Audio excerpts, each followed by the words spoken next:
اس صورت کی آیت نمبر 40 سے بنی اسرائیل سے متعلق جو سلسلہ کلام شروع ہوا تھا وہ پورا ہو گیا، اور آخر میں مسلمانوں کو ہدایت کر دی گئی کہ وہ فضول بحثوں میں الجھنے کے بجائے اپنے دین پر زیادہ سے زیادہ عمل کرنے کی طرف متوجہ ہوں۔ چنانچہ اب مختلف اسلامی عقائد اور احکام کا بیان شروع ہو رہا ہے۔ اس بیان کا آغاز صبر کی تاکید سے ہوا ہے،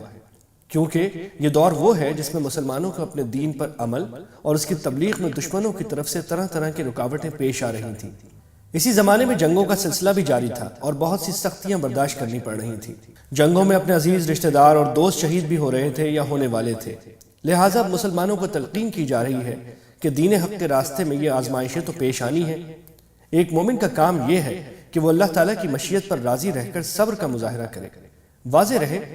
کہ صبر کا مطلب یہ نہیں ہے کہ انسان کسی تکلیف یا صدمے پر روئے نہیں۔ صدمے کی بات پر رنج کرنا انسان کی فطرت میں داخل ہے، اس لیے شریعت نے اس پر کوئی پابندی نہیں لگائی۔ جو رونا بے اختیار آ جائے وہ بھی بے صبری میں داخل نہیں۔ البتہ صبر کا مطلب یہ ہے کہ صدمے کے باوجود اللہ تعالیٰ سے کوئی شکوہ نہ ہو، بلکہ اللہ تعالیٰ کے فیصلے پر انسان عقلی طور پر راضی رہے۔ اس کی مثال ایسی ہے جیسے کوئی ڈاکٹر آپریشن کرے تو انسان کو تکلیف تو ہوتی ہے، اور بعض اوقات اس تکلیف کی وجہ سے انسان بے ساختہ چلا بھی اٹھتا ہے، لیکن اسے ڈاکٹر سے شکایت نہیں ہوتی، کیونکہ اسے یقین ہے کہ وہ جو کچھ کر رہا ہے اس کی ہمدردی میں اور اس کی مصلحت کی خاطر کر رہا ہے۔ اس فقرے میں پہلے تو اس حقیقت کا اظہار ہے کہ چونکہ ہم سب اللہ تعالیٰ کی ملکیت میں ہیں، اس لیے اسے ہمارے بارے میں ہر فیصلہ کرنے کا اختیار ہے، اور چونکہ ہم اس کے ہیں اور کوئی بھی اپنی چیز کا برا نہیں چاہتا، اس لیے ہمارے بارے میں اس کا ہر فیصلہ خود ہماری مصلحت میں ہوگا، چاہے فی الحال ہمیں وہ مصلحت سمجھ میں نہ آ رہی ہو۔ دوسری طرف اس حقیقت کا اظہار ہے کہ ایک دن ہمیں بھی اللہ تعالیٰ کے پاس اسی جگہ جانا ہے جہاں ہمارا کوئی عزیز یا دوست گیا ہے، لہٰذا یہ جدائی عارضی ہے، ہمیشہ کے لیے نہیں ہے، اور جب ہم اس کے پاس لوٹ کر جائیں گے تو ہمیں صدمے یا تکلیف پر انشاءاللہ ثواب بھی ملنا ہے۔ جب یہ اعتقاد دل میں ہو تو اسی کا نام صبر ہے، خواہ اس کے ساتھ ساتھ بے اختیار آنسو بھی نکل رہے ہوں۔ صفا اور مروہ مکہ مکرمہ میں دو پہاڑیاں ہیں۔ جب حضرت ابراہیم علیہ السلام اپنی اہلیہ حضرت ہاجرہ کو اپنے دودھ پیتے صاحبزادے اسماعیل علیہ السلام کے ساتھ چھوڑ کر گئے تو حضرت ہاجرہ پانی کی تلاش میں ان پہاڑیوں کے درمیان دوڑی تھی۔ حج اور عمرے میں اللہ تعالیٰ نے ان کے درمیان سعی کرنا واجب قرار دے دیا ہے۔ اگرچہ سعی واجب ہے، مگر یہاں کوئی گناہ نہیں کے الفاظ اس لیے استعمال فرمائے گئے ہیں کہ زمانہ جاہلیت میں یہاں دو بت رکھ دیے گئے تھے، جو اگرچہ بعد میں ہٹا لیے گئے، مگر بعض صحابہ کو یہ شک ہوا کہ شاید ان پہاڑیوں کے درمیان دوڑنا جاہلیت کی نشانی ہونے کی وجہ سے گناہ ہو۔ آیت نے یہ شک دور کر دیا۔ اشارہ ان یہودی اور عیسائیوں کی طرف ہے جو پچھلی آسمانی کتابوں میں مذکور ان بشارتوں کو چھپاتے تھے جو حضرت صلی اللہ علیہ وسلم کے بارے میں نازل ہوئی تھی۔ اللہ تعالیٰ نے قرآن کریم میں جگہ جگہ کائنات کے ان حقائق کی طرف توجہ دلائی ہے جو ہماری آنکھوں کے سامنے پھیلے پڑے ہیں، اور اگر ان پر معقولیت کے ساتھ غور کیا جائے تو اللہ تعالیٰ کے وجود اور اس کی توحید پر دلالت کرتے ہیں۔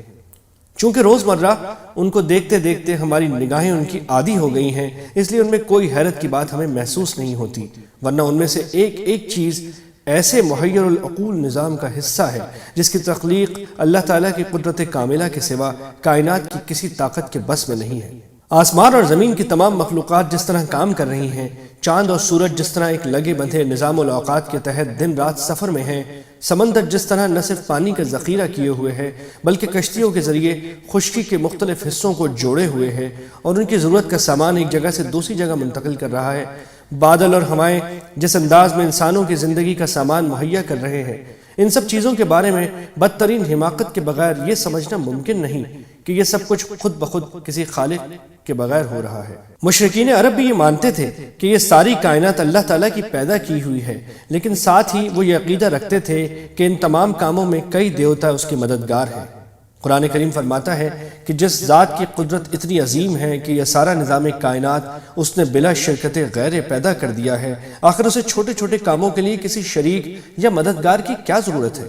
لہٰذا جو شخص بھی اپنی عقل کو کام میں لائے گا اسے کائنات کی ہر چیز میں اللہ تعالیٰ کی توحید کی دلیل نظر آئے گی۔ مشرکین عرب کی ایک گمراہی یہ تھی کہ انہوں نے کسی آسمانی تعلیم کے بغیر مختلف چیزوں کے بارے میں حلال و حرام کے فیصلے خود گھڑ رکھے تھے۔ مثلا مردار جانور کو کھانا ان کے نزدیک جائز تھا، مگر بہت سے حلال جانوروں کو انہوں نے اپنے اوپر حرام کر رکھا تھا، جس کی تفصیل انشاءاللہ سورہ انعام میں آئے گی۔ یہ آیات ان کی اسی گمراہی کی تردید میں نازل ہوئی ہیں۔ اس آیت میں تمام حرام چیزوں کا احاطہ کرنا مقصود نہیں، بلکہ مقصد یہ جتلانا ہے کہ جن جانوروں کو تم نے حرام سمجھ رکھا ہے وہ تو اللہ نے حرام نہیں کیے، تم خواہ مخواہ ان کی حرمت اللہ کے ذمے لگا رہے ہو۔ البتہ کئی چیزیں ایسی ہیں جن کو تم حرام نہیں سمجھتے مگر اللہ نے انہیں حرام قرار دے دیا ہے۔ حرام چیزیں وہ نہیں ہیں جو تم سمجھ رہے ہو، حرام تو وہ ہیں جنہیں تم نے حلال سمجھا ہوا ہے۔ روئے سخن ان اہل کتاب کی طرف ہے جنہوں نے قبلے کے مسئلے پر بحث و مباحثہ اس انداز سے شروع کر رکھا تھا جیسے دین میں اس سے زیادہ اہم کوئی اور مسئلہ ہی نہیں ہے۔ مسلمانوں سے کہا جا رہا ہے کہ قبلے کے مسئلے کی جتنی وضاحت ضروری تھی وہ ہو چکی ہے، اب آپ کو دین کے دوسرے اہم مسائل کی طرف توجہ دینی چاہیے، اور اہل کتاب سے بھی یہ کہنا چاہیے کہ قبلے کے مسئلے پر بحث سے زیادہ ضروری بات یہ ہے کہ اپنا ایمان درست کرو اور وہ صفات پیدا کرو جو ایمان کو مطلوب ہے۔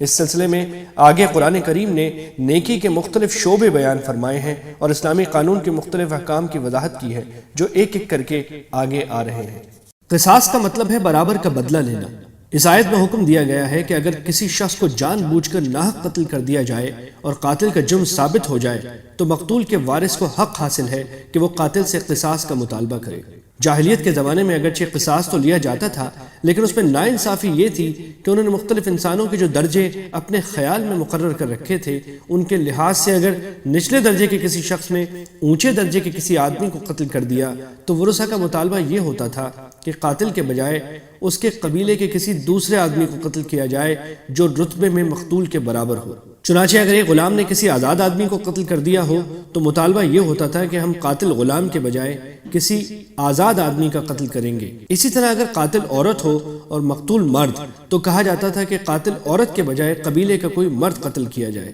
اس کے برعکس اگر قاتل مقتول سے اوپر کے درجے کا ہو، مثلا قاتل مرد ہو اور مقتول عورت، تو قاتل کا قبیلہ کہتا تھا کہ ہماری کسی عورت کو قتل کر دو، قاتل مرد سے قصاص نہیں لیا جائے گا۔ اس آیت نے جاہلیت کی اس ظالمانہ رسم کو ختم کر دیا اور اعلان کیا کہ جان ہر ایک کی برابر ہے اور قصاص ہر صورت میں قاتل ہی سے لیا جائے گا، چاہے وہ مرد ہو یا عورت، غلام ہو یا آزاد۔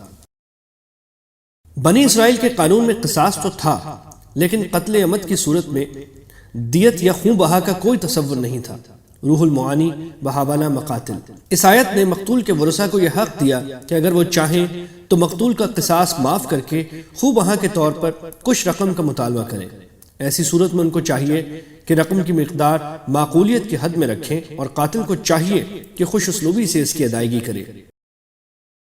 مطلب یہ ہے کہ اگر خون بہا لے کر وارثوں نے قصاص معاف کر دیا ہو تو اب ان کے لیے قاتل کی جان لینا جائز نہیں ہے۔ اگر وہ ایسا کریں گے تو یہ زیادتی ہوگی جس کی بنا پر وہ دنیا اور آخرت دونوں میں سزا کے مستحق ہوں گے۔ یہ آیت اس دور میں نازل ہوئی تھی جب مرنے والے کے ترکے میں وارثوں کے حصے متعین نہیں ہوئے تھے،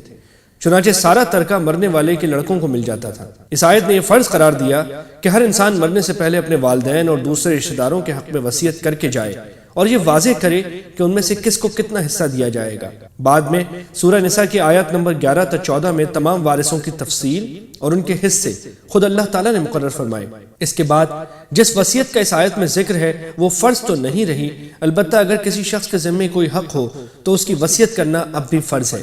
نیز جو لوگ شرعی اعتبار سے وارث نہیں ہیں ان کے لیے اپنے ترکے کے 1/3 کی حد تک وصیت کرنا اب بھی جائز ہے۔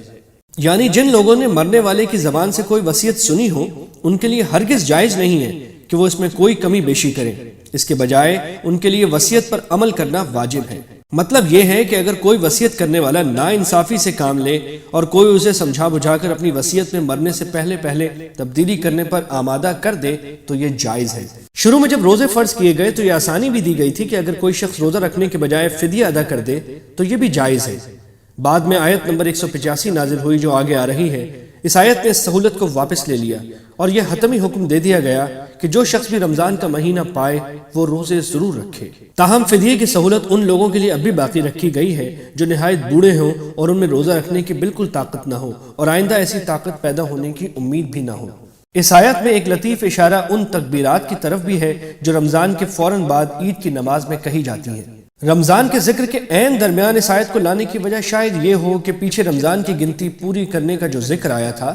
اس سے کسی کو خیال ہو سکتا تھا کہ رمضان گزرنے کے بعد شاید اللہ تعالیٰ سے وہ قرب باقی نہ رہے جو اس مبارک مہینے میں حاصل ہوا تھا۔ اس آیت نے اس خیال کی تردید کرتے ہوئے واضح فرما دیا کہ اللہ تعالیٰ ہر آن اپنے بندوں سے قریب ہے اور ان کی پکار سنتا ہے۔ شروع میں حکم یہ تھا کہ اگر کوئی شخص روزہ افطار کرنے کے بعد ذرا سا بھی سو جائے تو اس کے لیے رات کے وقت بھی نہ کھانا جائز ہوتا تھا، نہ جمع کرنا۔ بعض حضرات سے اس حکم کی خلاف ورزی سرزد ہوئی اور انہوں نے رات کے وقت اپنی بیویوں سے جمع کر لیا۔ یہ آیت اس خلاف ورزی کی طرف اشارہ کر رہی ہے اور ساتھ ہی جن حضرات سے یہ غلطی ہوئی تھی ان کی معافی کا اعلان کر کے آئندہ کے لیے یہ پابندی اٹھا رہی ہے۔ اس کا مطلب اکثر مفسرین نے یہ بتایا ہے کہ بیوی سے جمع کرنے میں وہ اولاد